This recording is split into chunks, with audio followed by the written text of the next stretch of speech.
Rendben, elismerem, a reklámok azoknak készülnek, akik nézik. Úgy értem, rendszeresen. Én nem ilyen vagyok, ezért nem is érthetem, mit értenek azok, akik rendszeresen nézik. Nem vagyok reklámra edukálva, hogy így mondjam. Nem értek a reklámfélszavakból. Az pedig fontos volna, hogy egyáltalán felfogjam, hogy egyes reklámok miről szólnak. Ha egy sorozatnak mondjuk csak a 13. epizódját nézem meg, mit fogok érteni belőle? Ki kicsoda? Hol vagyunk? Mettől meddig ki hova? Akkor milyen jogon szólok hozzá például az itt tárgyalt darabhoz? Én Geréb János vagyok, ez a Reklámkritika blog, és megnézzük az itt tárgyalt darabot.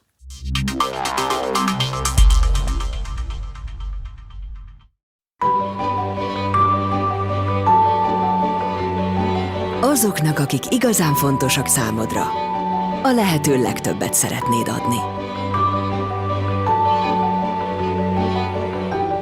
Éppen ezért a Prime tarifákhoz mi is többet adunk magunkból, neked. A korlátlan belföldi adaton túl több készülékszolgáltatást, több exkluzív ajánlatot és több törődést.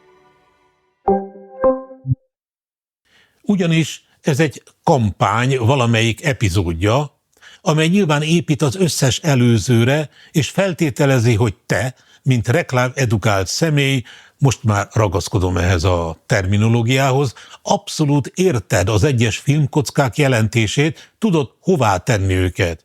Hiszen nyilván láttad a kampány többi darabját is, ahol bizonyára hosszabban tárgyalták az egyes elemeit ennek a konkrét, kvázi összefoglaló darabnak. Azt is feltételezhetik joggal az alkotók, azokat te mind láttad, hisz fél életed a tévé előtt töltöd, ezért elég csak felvillantani emlékeztetőül egy-egy jellemző elemet, és így te benned azonnal életre kell a komplett üzenet a maga teljes pompájában.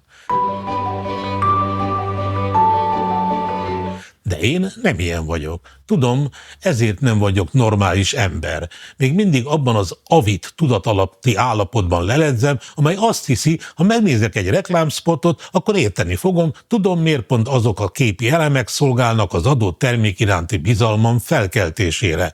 Tévedtem. Régen még tudtam, miért kell megnéznem a Tenkes kapitányának minden epizódját, mert különben másnap ebédnél a munkahelyen nem leszek képes hozzászólni a beszélgetéshez.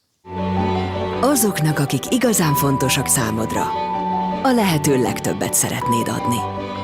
Most például ebből egy árva büdös kukkot sem értek. Karácsonyi reklámja egy mobil szolgáltatónak, azoknak, akik igazán fontosak számodra, a lehető legtöbbet szeretnéd adni. Ezt mondja. Aztán jön a termékismertető, miszerint ezekhez a tarifákhoz ők is többet adnak magukból neked. Mi az, hogy magukból? A húsukból? És látok egy sárga dzsekis fiatalembert boldogan táncolni a havas utcán kezében mobillal. Többet adtak neki, attól boldog nyilván. Szakinak a műhelyben egy fiatalember a mobiljáról mutatva magyaráz valamit, de a Szakinak nem tetszik. A Szakinak úgy tűnik, nem adtak többet. Valaki, egy nő, egy szép madárrajzot fényképez egy füzetből, egy szép történet lehet mögötte, vagy kettő. Megteheti, mert ez a szolgáltató többet adott neki. Ezért tud fényképezni a mobillal. Nem tudom, nem láttam a kifejtését a történetnek, de ki tudnék találni egy-két verziót. Valaki egy mobilon nézi, hogy egy pár táncol, talán egy táncteremben. Úgy nézem, a hölgy, mintha idősebb lenne. Mi van emögött? Mobilon nézi. Magyarázat, mint az előbb. Csíkos zokniban táncoló lábfejek? Nem tudom, nincs mobil. Valahogy nyilván a táncos történethez kapcsolódhat. Egy nő nézi a tabletjét, egy másik izgatottan telefonál. Kinek? Miért? Mit mond? Minek? Hegesztenek a munkások. Talán egy mobilt készítenek éppen. Papagáj nézi, ahogy egy nő, talán valamelyik előző, a mobilján pötyög. Itt van mobil, magyarázat, mint fentebb. A kutyával sétáló, mobilozó férfit már eltakarják a kinyíló mobilszerű táblácskák a feliratokkal, hogy több ezt, több azt, több törődést adnak magukból a Prime tarifásoknak. De csak nekik. Persze ők nyilván többet is fizetnek. Elvégre a törődést nem adják ingyen, amiképp Mohamed koporsóját sem őrizték ingyen.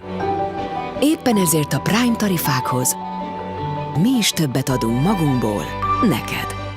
Egy pillanatra felébredt bennem a késztetés, hogy levadászom a kampány többi elemét, mert szeretném megérteni, de hamar elmúlt. Vagy épp ez a cél? Tulajdonképpen ez egy zseniális ötlet? Nem érted? Műveletlen vagy? Szépen menj be a könyvtárba, illetve a YouTube-ba, vagy ahova akarsz, és kezdj el kutatni. De nem garantálom, ha megtalálod az összes darabkát, akkor boldogabb leszel. Vélhetően a történetekben emberek erőfeszítéseket tesznek, hogy boldoggá tegyenek másokat, méghozzá ingyen, gondolom. De ettől, hogy én ezt itt most megmondtam, korán sem biztos, hogy érteni fogod pontosan miért történik ott. De ha jó a fantáziát, összerakhatod helyettük. Úgy értem, az alkotók helyett. Sok szerencsét! A korlátlan belföldi adaton túl több készülékszolgáltatást, több exkluzív ajánlatot és több törődést.